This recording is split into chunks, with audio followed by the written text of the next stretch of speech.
All right. Thought I already was recording, but let's take off with Daniel 3. Keep going with this. Wherefore, at the time, the certain Chaldeans came near, and they accused the Jews. They spake and said to the king Nebuchadnezzar, O king, live forever. Thou, O king, hast made a decree that every man that shall hear the sound of the cornet, the flute, the harp, the sackbut, the psaltery, the dulcimer, and all kinds of music shall fall down and worship the golden image. And whosoever falleth not down and worshipeth, that he should be cast into the midst of the burning furnace. There are certain Jews whom thou hast set of the affairs of the prophets of Babylon, Shadrach, Meshach, and Abednego. These men, O king, have not regarded thee. They serve not thy gods, nor worship the golden image which thou hast set up. Then Nebuchadnezzar, in his rage, see, God has not humbled him, has not called him yet. That's the next chapter. In fury, commanded to bring Shadrach, Meshach, and Abednego.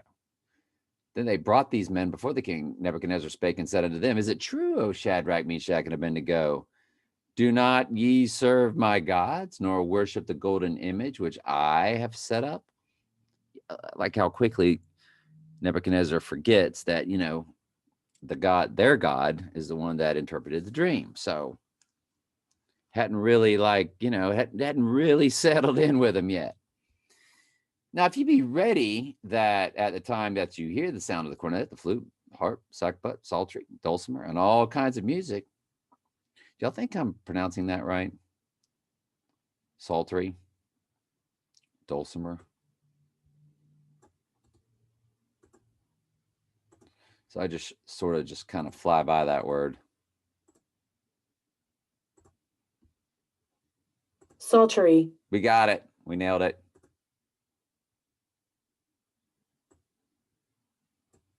That's got to be sackbut. Got to be.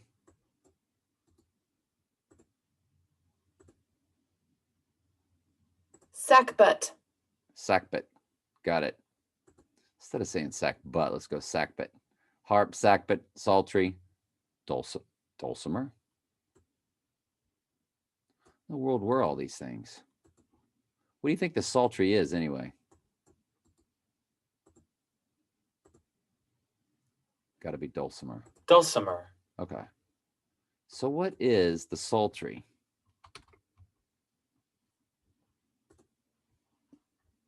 An ancient medieval musical instrument like a dulcimer.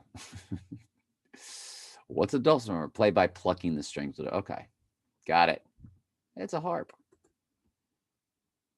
The harp, the harp, the harp of the harp. All kinds of music. You fall down and worship. I'm just saying. I'm just a little punchy. I'm just having fun. You shall fall down and worship the image of the beast that I have made. Well, if ye worship not, ye shall be cast that same hour into the midst of the burning fiery furnace. And who is that God that shall deliver you out of my hands? Ooh, you just wait. It's a good one. Cliffhanger. And in hell he lift up his eyes, being in torments.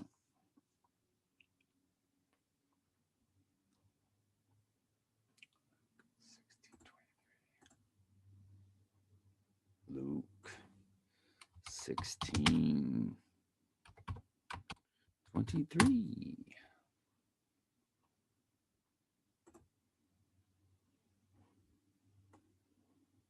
G86. Hades. Name of Hades or Pluto or the god of the lower regions. Orcus, the netherworld, the realm of the dead.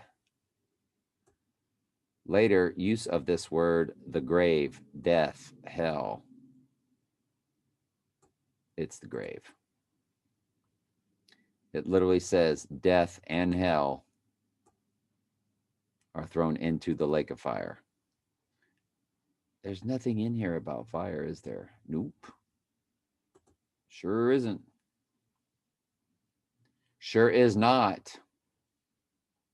Being in torments, and seeth Abraham far off and Lazarus in his bosom, and he cried and said, Father Abraham, have mercy on me, and send Lazarus that he may dip the tip of the finger in the water and cool my tongue, for I am tormented in this flame.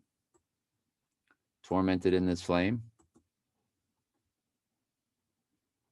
Tormented in this flame?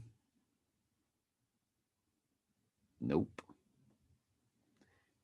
Because this is a parable of the lake of fire, because it's really hell is the grave, but before judgment, and they get their second death, which is what it is called, not torment, they are actually hit by flames.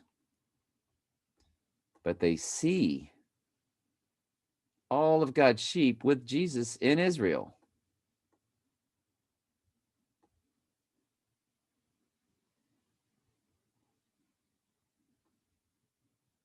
The great gulf between them, I think, is the next verse.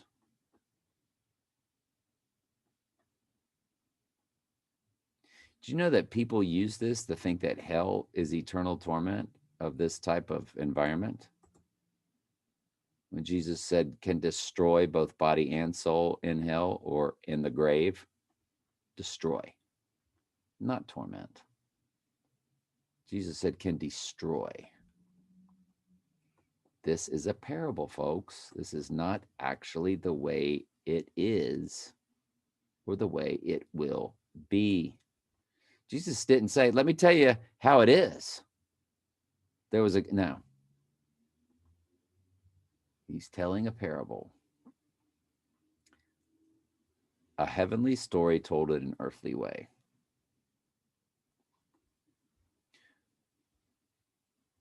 And he cried and said, Father Abraham, have mercy on me and send Lazarus that he may dip. Okay, I already said that.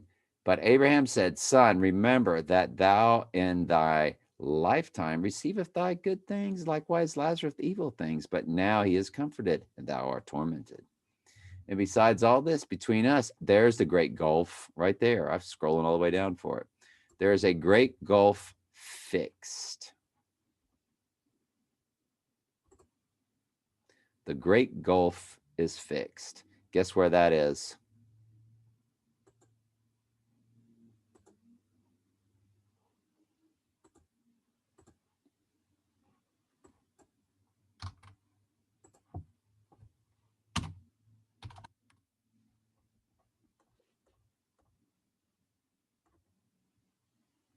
Judgment.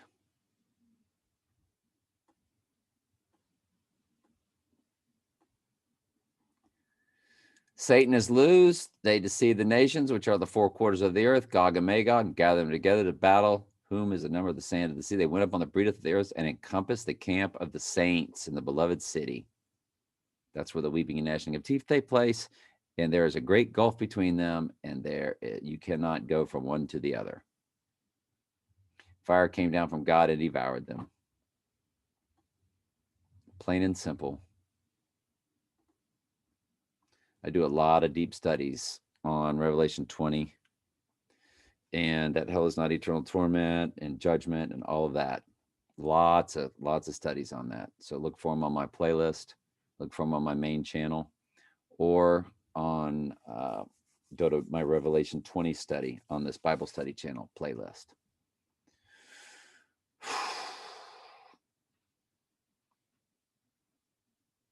All right.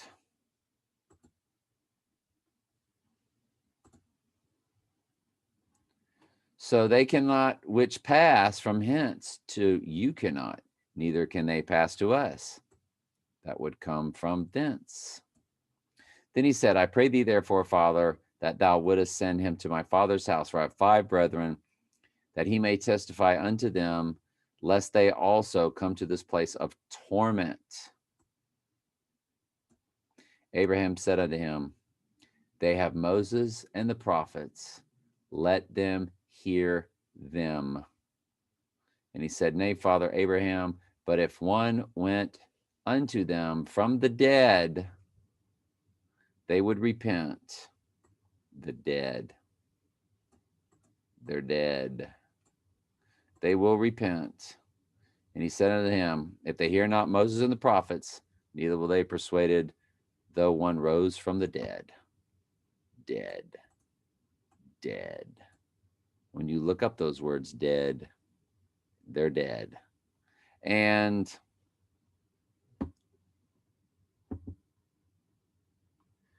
notice also there's no free will. God's clearly saying, My sheep hear my voice. I'll call them. If they don't get the call, there's nothing you or anybody else can go to them and say. I have to call them. That's what God's saying. I got to call them. I got to draw them to Jesus. Isn't that how it works? And this is my Father's will, not man's free will. All that he's given me, I should lose nothing, raise it up on the last day. No man can come to me, Jesus said, except the Father which hath sent me, draw him, and I will raise him up on the last day.